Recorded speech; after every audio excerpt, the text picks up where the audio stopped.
Bonjour chers élèves, je me nomme Rose Amézal Marie-Claude, élève de classe de 4e au collège catholique Père Moussi de la Grande. Aujourd'hui, nous sommes là pour vous présenter notre article de journal sur les phénomènes naturels. Ici donc sont présents nos membres du groupe. Ici nous avons Waladis. Nous avons Bamani, Ami et Marie-Audrey, Bomba et Mani.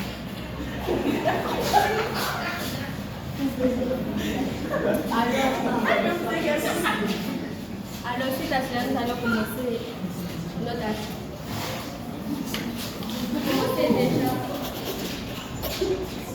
Pour commencer déjà notre article, c'est sur les feux de brousse. Les feux de brousse.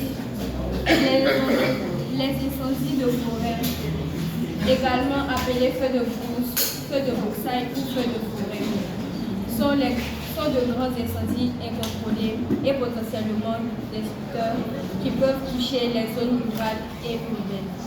Ils peuvent se propager rapidement, changer de direction et même sauter sur les grandes distances lorsque les braises et les étincelles sont transportées par le vent.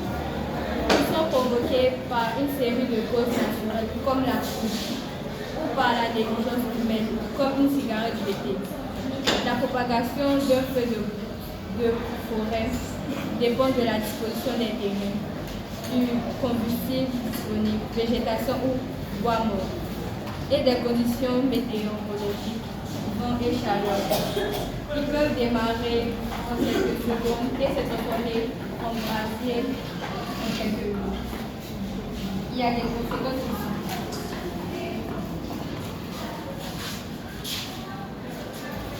Selon les médias,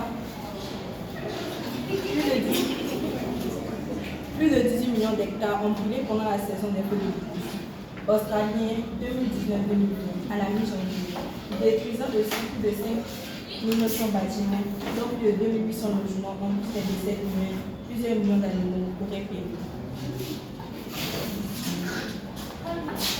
Les conséquences sur l'écologie et la biodiversité. Après la dévastation initiale des incendies, leurs effets se poursuivent. On estime qu'1 milliard d'animaux, ainsi que beaucoup de chauves-souris et d'insectes, vont probablement mourir et des mois à venir en raison de la perte d'habitat et de biodiversité. Cette perte fait partie d'un tableau beaucoup plus vaste du monde où la biodiversité se dégrade.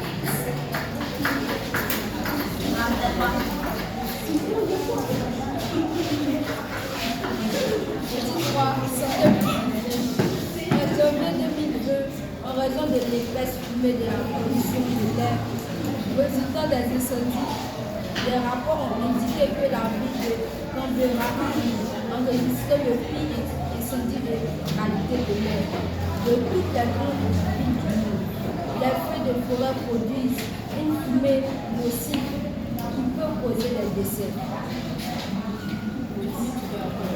Les incendies génèrent une pollution atmosphérique sous forme de particules fines qui menacent directement la santé des êtres humains, même lors des expositions relatives courtes.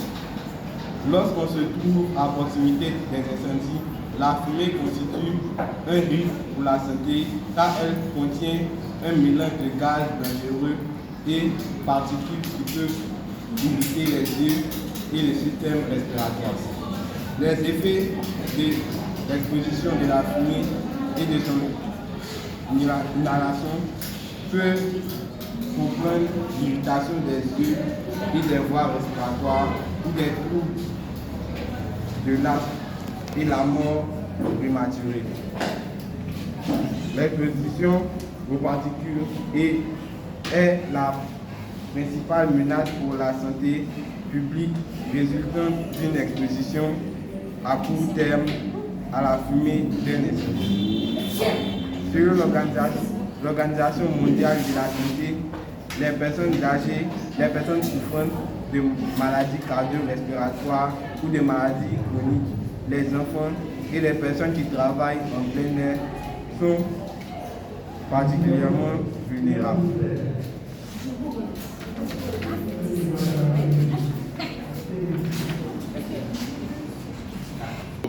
Maintenant, nous avons les conséquences.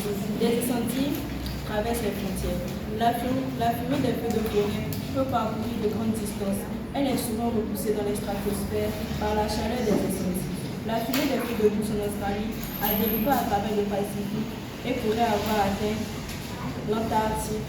Selon l'Organisation météorologique mondiale, cela a entraîné une qualité de l'air dangereuse dans les grandes villes australiennes et a également affecté la Nouvelle-Zélande et l'Amérique du Sud, alors que la fumée a atteint l'Argentine et le Chili. Maintenant, nous avons les coûts en termes de santé mentale. Les incendies ne causent pas seulement de dommages physiques. De nombreuses personnes subissent des traumatismes mentaux suite à l'expérience d'une évacuation d'urgence et à la perte de leurs animaux domestiques, de leurs biens, de leurs bétails ou d'autres produits. Certaines communautés se sont retrouvées dans l'incapacité d'évacuer rapidement les lieux quand les coupures d'électricité ont empêché les stations de carburant de fonctionner ou que les routes bloquées ont fait fusionner des habitants dans les zones à haut risque. Certaines personnes ont été forcées de se mettre à l'abri sur les plages et sur les bateaux, ont dû abriter les enfants pendant toute une nuit, tout en étant témoins d'incendies violents sans précédent. De telles expériences peuvent avoir des effets durables sur la santé mentale des communautés touchées.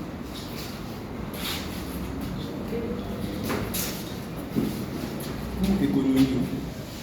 Les coûts pour l'économie australienne sont encore en cours d'analyse, mais il est clair que les infrastructures ont été endommagées et que les impacts s'étendent à des secteurs tels que l'agriculture et le tourisme. Certaines entreprises et institutions ont été contraintes de fermer leurs portes pendant des périodes où les niveaux de population atmosphérique étaient excessifs.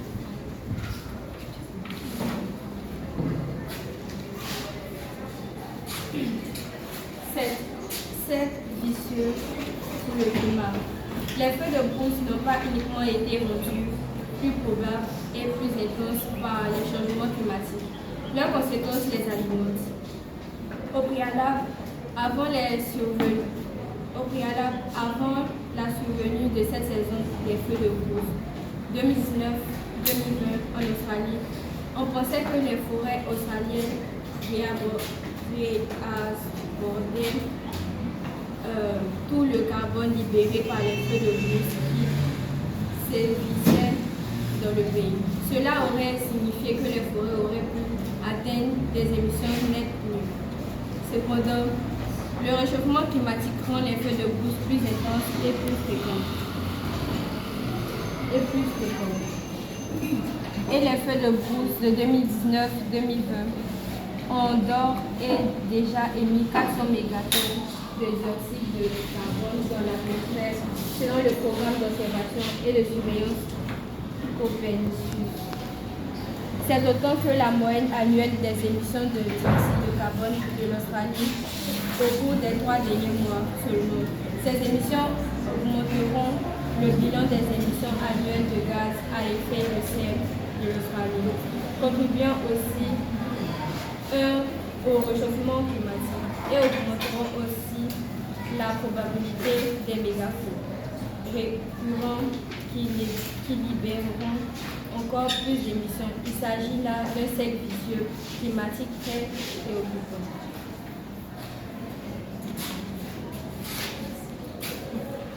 Les centres des incendies ont atterri dans leur cours de récréation des écoles, les arrière-cours, et sont rejetés sur les plages australiennes et dans les réserves d'eau douce et les bassins versants.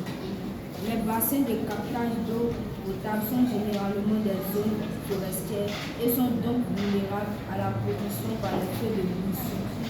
Les centres des feux de brousse contiennent des nutriments tels que l'azote et le phosphore L'augmentation des concentrations de nutriments peut stimuler la croissance des cyanobactéries, communément appelées algues bleues. Les cyanobactéries produisent des substances chimiques qui peuvent causer toute une série de problèmes de qualité de l'eau, notamment un mauvais goût et une mauvaise odeur, et parfois des produits chimiques toxiques.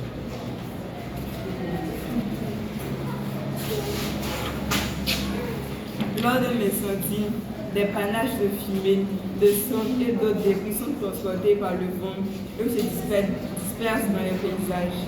Parfois, ces vents soufflent au-dessus de l'océan et ils apportent des nutriments en anglais excessifs. Lorsque les sols brûlés se déversent dans les ruisseaux et les rivières, ils fertilisent les plantes aquatiques et les algues. L'apport supplémentaire de nutriments peut être bénéfique avec modération, mais une trop grande quantité peut entraîner une surfertilisation, une croissance excessive des algues.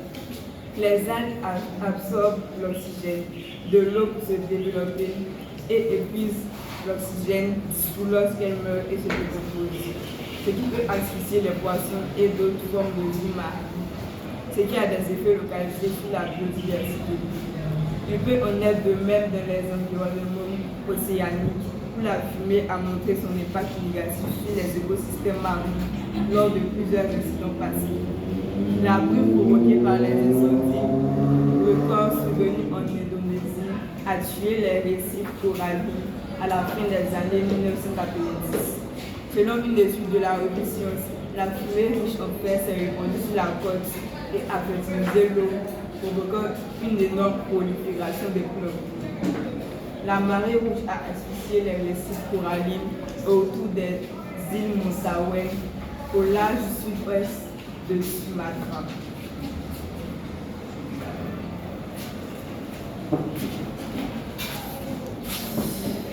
L'effet de brousse ont brûlé les pâturages, détruit le bétail et rasé les vignobles. Leurs repousses et reprises seront susceptibles d'ajouter un stress supplémentaire aux ressources en eau déjà mises à mal par la sécheresse. Les rapports indiquent que l'approvisionnement en produits laitiers du pays sera probablement le plus touché.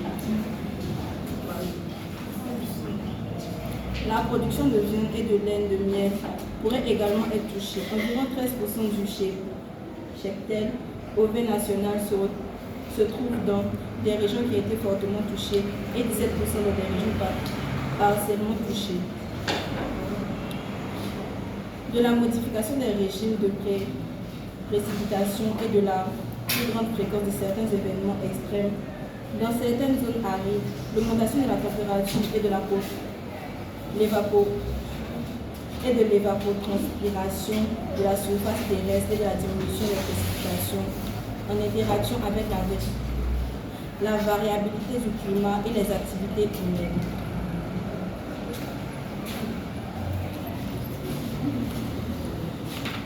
L'attitude du public change. Alors que les Australiens auraient fait l'objet de campagnes de désinformation et de tentatives ciblées pour nier le lien entre le changement climatique et des feux de brousse plus intenses, cette saison des feux de brousse a donné aux Australiens et au monde des observateurs un aperçu de catastrophes humanitaires, écologiques et économiques du climat en évolution et en réchauffement. Le programme des Nations Unies pour l'environnement et d'autres membres de la famille des Nations Unies continueront à utiliser leur plateforme numérique pour partager des informations et des faits précis sur la science relative au changement climatique et sur la manière dont elle accroît la probabilité et l'intensité des phénomènes météorologiques extrêmes et tragiques comme celui-ci.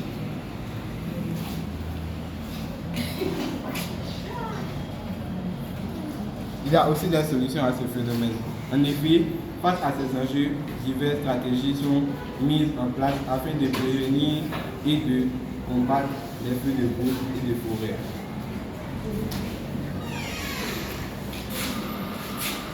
La sensibilisation et l'éducation des populations.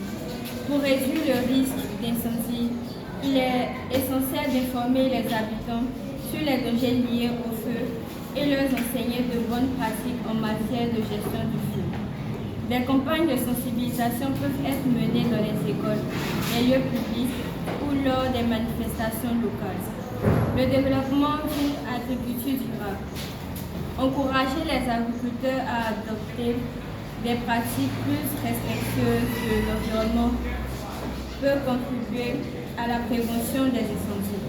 Parmi les alternatives aussi, on peut citer le recours à des techniques agroforestières qui préservent la couverture végétale, la rotation des cultures pour éviter l'épuisement des sols ou encore la mise en place de pare-feu pour limiter la propagation du feu en cas d'incendie.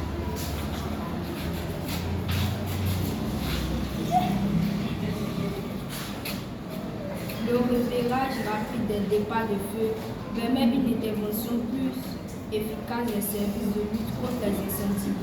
Pour cela, des systèmes de télédétection par satellite des drones peuvent être utilisés ainsi que des observatoires terrestres équipés de caméras techniques. La planification et la gestion des espaces forestiers et agricoles doivent prendre en compte les risques d'incendie. Des mesures peuvent être mises en œuvre telles que l'aménagement de zones urbaines entre les forêts et les zones habitées, la création de corridors écologiques pour faciliter la migration des espèces animales et végétales, ou encore la régulation des activités humaines dans les zones sensibles. Afin de mieux combattre les feux de brousse et de forêt, il est nécessaire de disposer de moyens adaptés tels que des véhicules tout-terrain, des canadaires et des équipes spécialisées dans la lutte contre les incendies en milieu naturel. La formation et l'équipement des pompiers sont également primordiaux pour assurer leur sécurité et leur efficacité sur les terrains. En somme, la protection de nos écosystèmes face aux incendies de brousse et de forêt requiert une approche globale combinant